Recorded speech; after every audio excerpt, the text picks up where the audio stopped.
वज़ीर आज़म शहबाज शरीफ की ज़ेर सदारत वफाकी काबीना का इजलास आज होगा। आइंदा बजट के उमूर ज़ेर गौर आएंगे। ECC के फैसलों की तौसीक की जाएगी। कौमी इक़्तिसादी काउंसिल ने 1500 अरब रुपए के तरक्याती बजट की मंजूरी दे दी। इंफ्रास्ट्रक्चर के लिए 827 अरब और तवानाई के मंसूबों पर 253 अरब खर्च होंगे।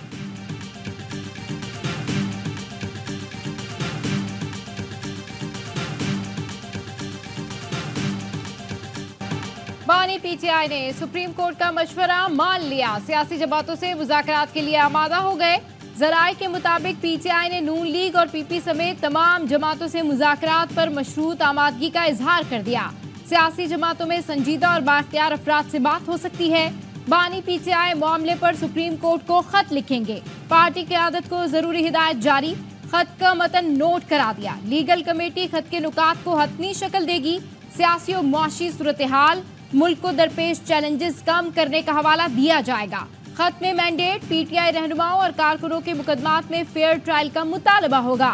नैब तरमीम से मुतालिक केस में चीफ जस्टिस ने कहा था पार्लियामेंट में जाएं, वहां बैठकर मुज़ाकरात से मसाइल हल करें। मुल्क को आगे बढ़ाने की जरूरत है।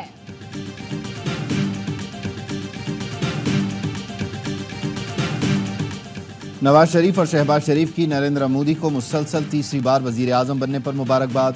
सदर नून लीग ने ट्वीट में लिखा, आए नफरत को उम्मीद से बदलकर 2 अरब इंसानों की तरक्की का मौका बनाएं। जवाब में भारतीय वजीर आजम ने लिखा, आपका पैगाम काबिल तारीफ है। लोगों की भलाई और सलामती को आगे बढ़ाना हमारी तरजीह रहेगा। वजीर आजम शहबाज शरीफ ने भी अपने मुख्तसर पैगाम में भारतीय वजीर आजम को मुबारकबाद दी, नेक तमन्नाओं का इजहार किया, जिसके जवाब में नरेंद्र मोदी ने भी शुक्रिया अदा करते हुए नेक तमन्नाओं का इजहार किया।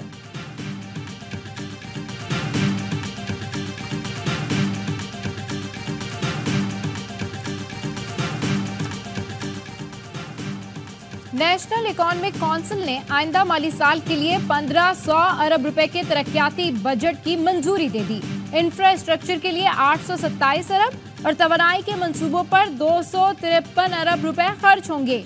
KP में जमशुदा अजला के लिए 64 अरब और आज़ाद कश्मीर गिलगित बल्तिस्तान के लिए 75 अरब रुपए का तरक्याती बजट मंजूर। आइंदा साल GDP का हदफ 3.6% मुकर्रर। ज़राई तरक्की का हदफ 2%, सनती तरक्की का 4.4% होगा। बरामदात $40 अरब और तरसीलाते ज़र $30 अरब होने की उम्मीद। करंट अकाउंट खसारा 3.7% तक महदूद रखने की ख्वाहिश। रवा माली साल अहम मुआशी अहदाफ हासिल न हो सके। इक्तिसादी सर्वे रिपोर्ट के आदाद शुमार ARY न्यूज़ पर। महंगाई हदफ से 3.5% ज़्यादा रही। मालियाती खसारा भी 20% ज़्यादा रिकॉर्ड। सरमायाकारी लाने में भी खातिर ख्वाह कामयाबी न मिली। टैक्स वसूली में 31% इजाफा।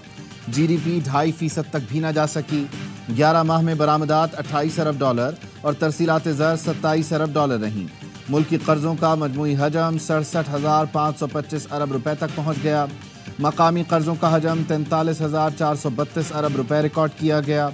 मकामी कर्जों में 4,644 अरब रुपए का इजाफा हुआ। बैरूनी कर्जों का हजम 24,093 अरब रुपए रिकॉर्ड किया गया।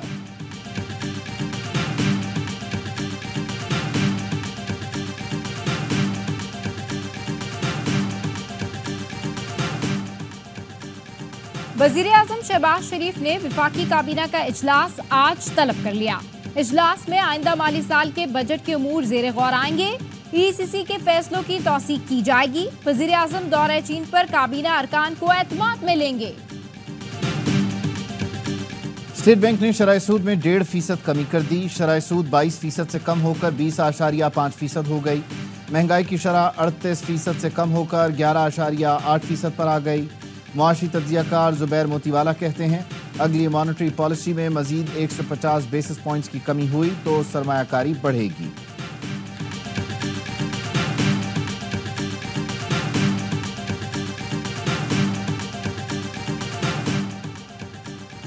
साबिक निगरान वज़ीर आज़म अनवारुल हक काकड़ ने गंदम स्कैंडल में खुद को एहतसाब के लिए पेश कर दिया। कहा, जुडिशल कमीशन बना दें, दुनिया और आखिरत दोनों जहानों में जवाब देने को तैयार हूँ। अनवारुल हक काकड़ ने कहा, हो सकता है लोगों के जहन में हो कि किसी इदारे की वजह से मुझ पर हाथ नहीं डाला जा रहा, इससे क्यों डरते हैं? वैसे तो ट्विटर पर बड़ी गालियां देते हैं। हमारे दौर में 4 लाख टन इजाफी गंदम आई, ये सिर्फ 2.5 दिन की गंदुम है। 2.5 दिन की गंदुम से क़यामत आ गई। क्या कोकेन मंगवाई थी? लखी मरवत बारूदी सुरंग धमाके में शहीद कैप्टन मोहम्मद फराज इलियास चूरिया में फौजी एजाज के साथ सुपुर्द खाक। नमाज जनाजा में वजीर आजम शहबाज शरीफ, अस्करी हुक्काम, शोहदा के लवाहिकीन और लोगों की बड़ी तादाद ने शिरकत की। वजीर आजम ने शहीद कैप्टन के वालिदैन से ताज़ियत का इजहार किया। उनका कहना है शहीद की कुर्बानी रायगा नहीं जाएगी। दहशतगर्दों को कैफरे किरदार तक पहुँचा कर दम लेंगे। कौम शोहदा की लाजवाल कुर्बानियों को सलाम पेश करती है। इससे पहले कैप्टन मोहम्मद फराज इलियास, सूबेदार मेजर मोहम्मद नज़ीर समेत 7 शोहदा की नमाज जनाजा बन्नू में अदा की गई। ISPR ने बयान में कहा, बहादुर शोहदा की कुर्बानियाँ हमारे आज़म को मज़ीद तक़वियत देती हैं। दहशतगर्दी की लानत ख़त्म करने के लिए पुरज़्म हैं। से शिकस्त के बाद बड़े ऑपरेशन का फैसला। चेयरमैन PCB मोहसिन नकवी ने कहा, लगता था कि इनकी छोटी सर्जरी से काम चल जाएगा, अब कौम जल्द बड़ी सर्जरी होते देखेगी। मोहसिन नकवी ने पाक भारत मैच देखा। आखिरी गेंद से पहले गुस्से में स्टेडियम से निकल गए। सहाफियों से गुफ्तगू में कहा, चैंपियंस ट्रॉफी के लिए टीम तैयार करनी है। वक्त आ गया है बाहर बैठे टैलेंट को भी मौका दिया जाए। अच्छी तरह मालूम है टीम में क्या चल रहा था और हारने की वजूहात क्या हैं। शिकस्त हर लिहाज से मायूस कुन थी। पाकिस्तानी क्रिकेट इस वक्त अपनी सबसे कम दर्जे की परफॉर्मेंस पर है। हमारा सबसे बड़ा चैलेंज टीम की कारकर्दगी बेहतर बनाना है।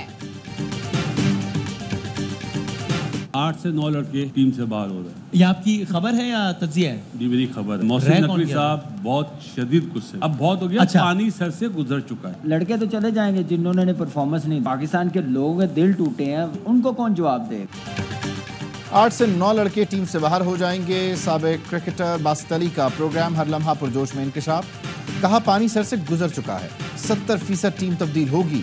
पाकिस्तान के सुपर 8 में जाने का अब भी चांस है। कामरान अकमल ने कहा, तब्दीली पहले कर लेते तो आज ये हाल ना होता। लड़के तो चले जाएंगे लेकिन जो नुकसान हुआ उसका अजारा कौन करेगा। चैंपियंस ट्रॉफी तक कप्तान को तब्दील नहीं करना चाहिए।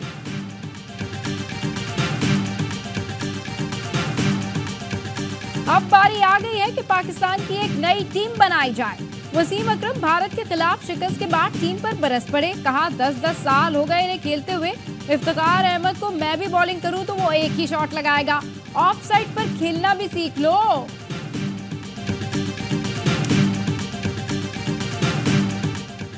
T20 वर्ल्ड कप में पाकिस्तान अपना तीसरा मैच आज कनाडा से खेलेगा। दोनों टीमें न्यूयॉर्क में शाम 7:30 बजे मद्दे मुकाबले आएंगी। अमेरिका और भारत के खिलाफ नाकामी के बाद कौमी टीम का मेगा इवेंट में आगे जाना मुश्किल। न सिर्फ अपने दोनों मैच जीतने हैं बल्कि आयरलैंड और भारत के खिलाफ अमेरिका की शिकस्त की दुआ भी करनी है।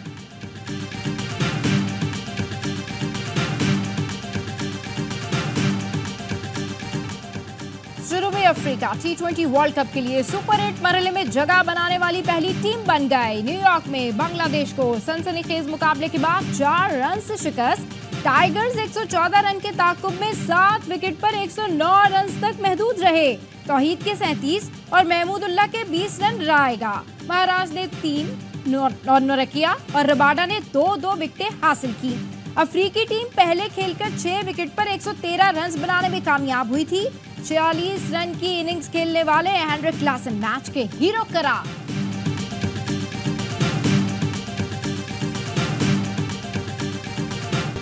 बजट कैसा होगा? गरीब आवाम को रिलीफ मिलेगा या चीखें निकलेंगी? ऑपोजिशन का कहना है बजट आवाम दुश्मन होगा। हुकूमती अरकान ने रिलीफ का दावा कर दिया।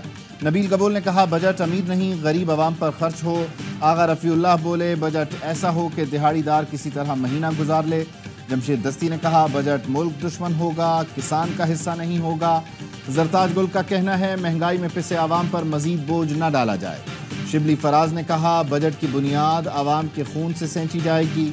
सरदार मोहम्मद यूसुफ बोले, शहबाज शरीफ ने महंगाई में कमी कर दी।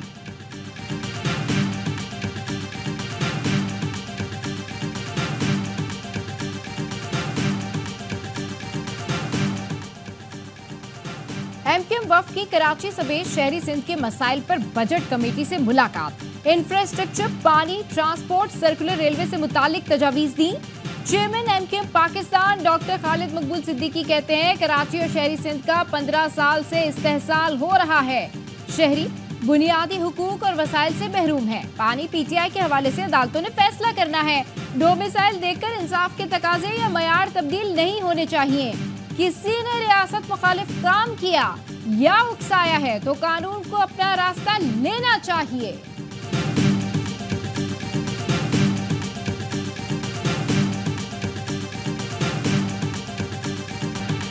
सहाफ़ी और सहाफ़ती तंजीमों का एहतजाज और तहफ़्फ़ुज़ात नज़रअंदाज। पंजाब हुकूमत ने हतक-ए-इज़्ज़त कानून का गेज़ेट नोटिफिकेशन जारी कर दिया। फौरी नाफिजुल अमल होगा। हतक-ए-इज़्ज़त कानून के तहत ट्रायल से कबल 30 लाख रुपए तक हरजाना भिजवाया जा सकेगा। वफाकी वज़ीर इत्तलात अता तारड़ ने सहाफ़ियों को हतक-ए-इज़्ज़त बिल के निफाज में किरदार अदा करने की दावत देते हुए कहा, हतक-ए-इज़्ज़त का कानून सबके लिए है। अपोजिशन का पंजाब असम्बली के इजलास में एहतजाज। अरकान के नशिस्तों से खड़े होकर नारे। अपोजिशन रुकन राना आफ्ताब ने कहा, हतक-ए-इज़्ज़त कानून को अदालत में चैलेंज कर दिया। IG पंजाब को बुलाकर जवाब तलब किया जाए।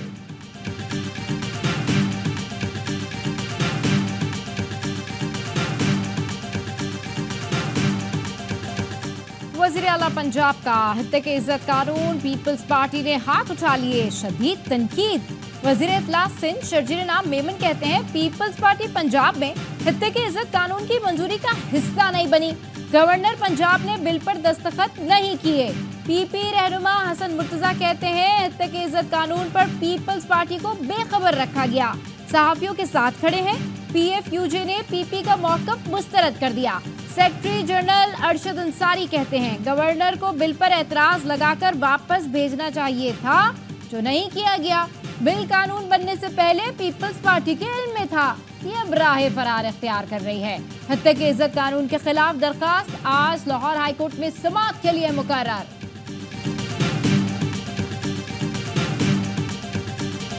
कराची में डकैत ने पत्थर मारने पर शहरी को गोली मार दी। कायदाबाद में दूध फरोश ने लुटने के बाद डाकुओं को पत्थर मारा। डाकू ने पलटकर गोली मार दी। मकतूल बाकर 4 बच्चों का बाप था। गुजर बसर के लिए घर घर दूध सप्लाई भी करता था। पुलिस का कहना है कि जाए वक़ुआ से शवाहिद जमा किए हैं, जल्द मुल्ज़िमान को पकड़ लेंगे।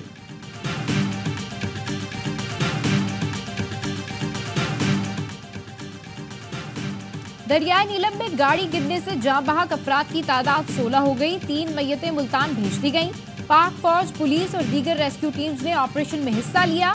गाड़ी इतवार को दरिया में गिरी थी। अमीर जमात इस्लामी हाफिज नईम उर रहमान से नॉर्वे के सफ़ीर की मुलाकात। अमीर जमात मुंतखब होने पर मुबारकबाद दी। हाफिज नईम उर रहमान ने कहा, नॉर्वे के फ़लस्तीन को बतौर रियासत तस्लीम करने को कदर की निगाह से देखते हैं। मसला फ़लस्तीन के हल के लिए ये एक संग मील साबित होगा। सफ़ीर ने कहा, नॉर्वे की हुकूमत फ़लस्तीन में क़याम अमन के लिए कोशिशें जारी रखेगी।